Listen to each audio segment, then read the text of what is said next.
حضور سید عالم صلی اللہ علیہ وسلم نے ارشاد فرمایا، میرے آقا و مولا نے فرمایا 4 لوگ ایسے ہیں جو اللہ کے غضب میں صبح کرتے ہیں اور اللہ کے غضب میں شام کرتے ہیں۔ صحابہ نے پوچھا یا رسول اللہ وہ 4 کون سے ہیں؟ میرے آقا و مولا صلی اللہ علیہ وسلم نے فرمایا ایک تو وہ مرد ہے جو عورتوں جیسی مشابہت اختیار کرے، اور ایک وہ عورت ہے جو مردوں جیسی مشابہت اختیار کرے۔ تو وہ اللہ کے غضب میں صبح بھی کرتے ہیں اور اللہ کی ناراضگی میں شام کرتے ہیں۔ اور میرے آقا و مولا صلی اللہ علیہ وسلم نے اپنی زبان مبارکہ سے لعنت فرمائی ان مردوں پر بھی اور ان عورتوں پر بھی۔ میرے آقا و مولا صلی اللہ علیہ وسلم نے فرمایا المشتبہین من الرجال بالنساء، وہ مرد جو عورتوں جیسی صورت اختیار کرتے ہیں اور وہ عورتیں جو مردوں جیسی صورت اختیار کرتے ہیں، اللہ کی ان پر لعنت ہو۔ اب لعنت سے مراد کیا ہے جی؟ لعنت سے مراد یہ ہے کہ لغوی معنی اس کا یہ ہے کہ اللہ کی رحمت سے محروم ہو جانا، اور جو اللہ کی رحمت سے محروم ہو جائے وہ اللہ کے غضب کا مستحق ٹھہرتا ہے، اور جو اللہ کے غضب کا مستحق ٹھہرے وہ دنیا و آخرت میں برباد ہو جاتا ہے۔ یہ ہے لعنت کا معنی۔ اور میرے آقا و مولا صلی اللہ علیہ وسلم وہ زبان جس کو سب کن کی کنجی کہیں، اس کی نافذ حکومت پہ لاکھوں سلام۔ اب جس زبان سے ان کے اوپر لعنت ہوئی ہے وہ تو قیامت تک برستی رہے گی۔ اور لعنت سے مراد آپ کو بتا دیا کہ لعنت سے مراد وہ اللہ کی رحمت سے محروم ہو گئے، اور جس کو میرے آقا و مولا اللہ کی رحمت سے محروم کریں اسے رب کی رحمت دلوانے والا اور کون ہوگا؟ اس کو قیامت تک اللہ کی رحمت کوئی نہیں دلوا سکتا۔ اور جو اللہ کے غضب کا مستحق ٹھہر جائے میرے آقا و مولا صلی اللہ علیہ وسلم کی زبان مبارکہ سے، اسے اللہ کے غضب سے بچا کون سکتا ہے؟ عطائے عرب، جلائے کرب، فیوز عجب، بغیر طلب، یہ رحمت رب ہے کس کے سبب؟ بے رب جہاں تمہارے لیے۔ یہ اللہ کی رحمت ہے ہی حضور کے سبب، اور اللہ کی رحمت کا سب سے بڑا مظہر میرے آقا و مولا صلی اللہ علیہ وسلم کی ذات ہے۔ اب جو میرے آقا و مولا صلی اللہ علیہ وسلم کی زبان مبارکہ سے جن پر لعنت ہوئی ہے، اور وہ کام کر کے کوئی سمجھے میں مسلمان بچ جاؤں گا یا میرا دین بچ جائے گا یا میں اللہ کی رحمت پالوں گا، وہ کبھی بھی نہیں پا سکتا۔ اب رہی بات، پوری دنیا میں ایک ڈھونگ رچایا گیا، وہ سب سے پہلے حقوق نسواں پہ ڈھونگ رچایا گیا جی، عورتوں کے حقوق۔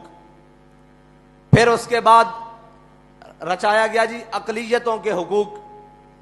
پھر اس کے بعد ٹرانسجینڈر کہہ رہے ہیں آج لوگ کہ جناب یہ بہت بڑا مسئلہ بن گیا ہوا ہے۔ بھائی حق وہ ہے جو میرے آقا و مولا صلی اللہ علیہ وسلم کی شریعت انسان کو بھی دیتی ہے، جانور کو بھی دیتی ہے، چوپایوں کو بھی دیتی ہے۔ حقوق ان کے وہی ہیں جو میرے آقا و مولا صلی اللہ علیہ وسلم فرما گئے، اور شریعت سے ہٹ کر کوئی حقوق دینے آئے گا تو پھر اس کا انجام یہی ہوگا کہ عورتوں کو حقوق دینے لگے تو بے حیائی بڑھ گئی۔ بھائی جب عورتوں کو حقوق دینے کی باری آئی تو پھر بے حیائی بڑھائی گئی، عورتوں کو حق نہیں ملا۔ آج بھی کسی جا کے سمجھدار اور کسی بھی شعور رکھنے والے سے جا کر پوچھو، بلکہ شعور رکھنے والی خاتون سے جا کر پوچھو کہ تمہیں تمہارا حق ملا ہے، وہ کہے گی نہیں، میری تصویر اتار کر بورڈوں پر تو لگا دی گئی ہے لیکن مجھے میرا حق نہیں ملا۔ مجھے برہنہ تو کر دیا گیا ہے لیکن میرا حق نہیں ملا۔ مجھے جناب سٹاف تو رکھ لیا گیا ہے آفیسز میں، جناب چائے پلانے کے لیے اور ریسپشن پر سامنے دکھانے کے لیے تو رکھ دیا گیا ہے لیکن میرا حق نہیں ملا۔ یاد رکھنا قیامت تک حق اسی کو ملے گا جو میرے آقا کا فرمان مانے گا، اور جو اس سے علاوہ حق ڈھونڈنے جائے گا پھر کے گلی گلی تباہ، ٹھوکریں سب کی کھائے کیوں، دل کو جو عقل دے خدا پھر تیری گلی سے جائے کیوں۔ حق وہی ہے جو میرے آقا و مولا صلی اللہ علیہ وسلم کے دین نے دیے، جو میرے آقا و مولا صلی اللہ علیہ وسلم کی شریعت نے دی۔ اب آ جائیں اقلیتوں کے حقوق پر۔ جب اقلیتوں کے حقوق کی باری آئی تو صحابہ کرام کے قیادت میں ایک قلعہ جسے میرے آقا و مولا صلی اللہ علیہ وسلم کے غلاموں نے فتح کیا، اور وہ قلعہ جب فتح ہو گیا تو تھوڑی دیر بعد پیچھے سے لشکر کا پیغام آیا کہ یہ ہمیں قلعہ جو ہے نا جسے ہم قلعہ بولتے ہیں، یہ جو قلعہ ہے یہ اس کو دفاعی اعتبار سے چھوڑنا پڑے گا تھوڑی دیر کے لیے. ہم یہاں سے چھوڑ کر آگے جائیں گے فوجیں لے کر. تو وہ جو قلعہ تھا نا وہ عیسائیوں نے جنگ کر کے نہیں مسلمانوں کے حوالے کیا تھا، بلکہ انہوں نے رضاکارانہ طور پر جزیہ قبول کر کے اور کہا تھا ہم جزیہ دیں گے، آپ یہاں آ جائیں، اپنا نظام بنا لیں. تو جب میرے آقا و مولا صلی اللہ علیہ وسلم کے غلاموں نے وہ قلعہ چھوڑنے کی بات کی نا تو انہوں نے کہا جی یہ آپ نے ہمیں پیسے دیے تھے، یہ سونا دیا تھا، یہ چاندی دیے تھے، یہ مال، یہ زر، یہ گھوڑے، یہ استبل، یہ محل، یہ سارا کچھ واپس لے لیں، ہم آپ کی حفاظت نہیں کر سکتے. ہم آگے جا رہے ہیں دشمنوں سے جنگ لڑنے کے لیے، واپس آئیں گے تو آپ سے بات ہوگی، تب تک کے لیے آپ اپنی امان میں رہیں، ہماری امان سے نکل کر. تو جب صحابہ کرام کی فوجیں اور لشکر سارا کچھ باہر نکل رہا تھا نا قلعے سے، تو عیسائی کھڑے ہو کر ایسے دامن پھیلا کر ایسے دامن پھیلا کر کھڑے ہو کر کہہ رہے تھے یا اللہ ان دشمنوں کو دوبارہ واپس لے آئیں.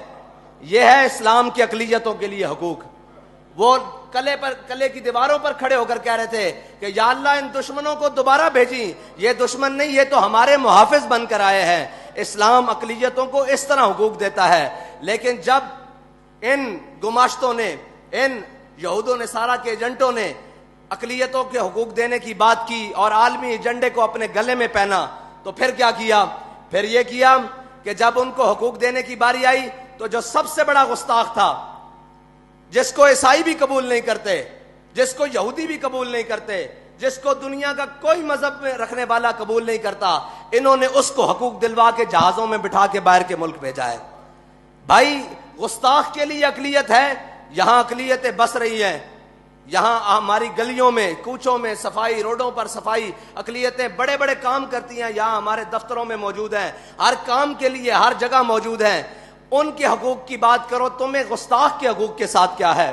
اس کا مطلب ہے عالمی ایجنڈا یہ تھا کہ اقلیتوں کو کوئی مسئلہ نہیں، اقلیتوں کی آڑ میں گستاخان رسول کو چھڑوانے کا مقصد تھا. یہ ہے اقلیتوں کا حقوق. اب رہ گئی بات جناب ٹرانسجینڈر کو حقوق. ان کو حقوق دینے کا مسئلہ نہیں ہے، ان کی آڑ میں شریعت کے ساتھ ٹکرانے کا مسئلہ ہے. بھائی کائنات میں کسی کا بھی حق ہو، وہ میرا ذاتی حق کیوں نہ ہو، وہ کسی کا ذاتی حق کیوں نہ ہو، جب وہ شریعت سے ٹکرا جائے گا اس کا حق رہے گا ہی نہیں. تم نے ان کو حق دینا ہے تو ان کو شریعت سے ٹکرا کر تو نہیں دے سکتے. تم کم از کم ہمارے جیتے جی تو تم ان کے ساتھ شریعت کے ساتھ ٹکرا کر ان کو حق نہیں دے سکتے.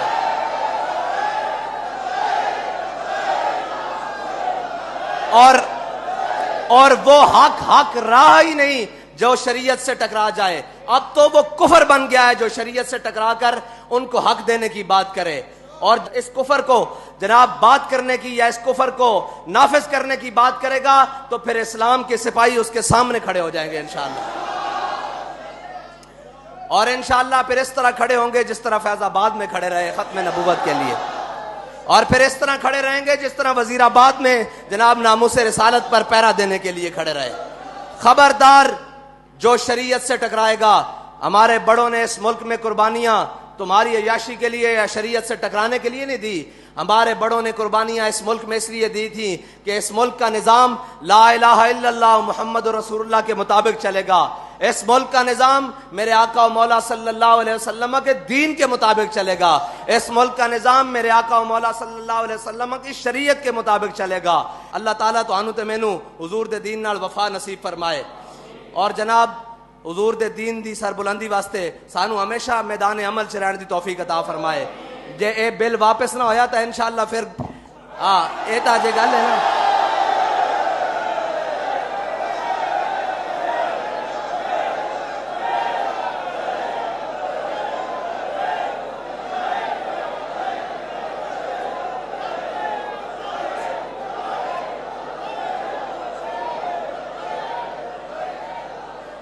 تسی اس نو حقوق دینے دا اور بھی مطلب ہے شریعت نال ٹکرا کے دینے. شریعت نال ٹکران تو پہلے تو انو ساڑے نال ٹکرانا پے گا. جدو اسی مک گئے پھر تو جو مرضی دل کرے.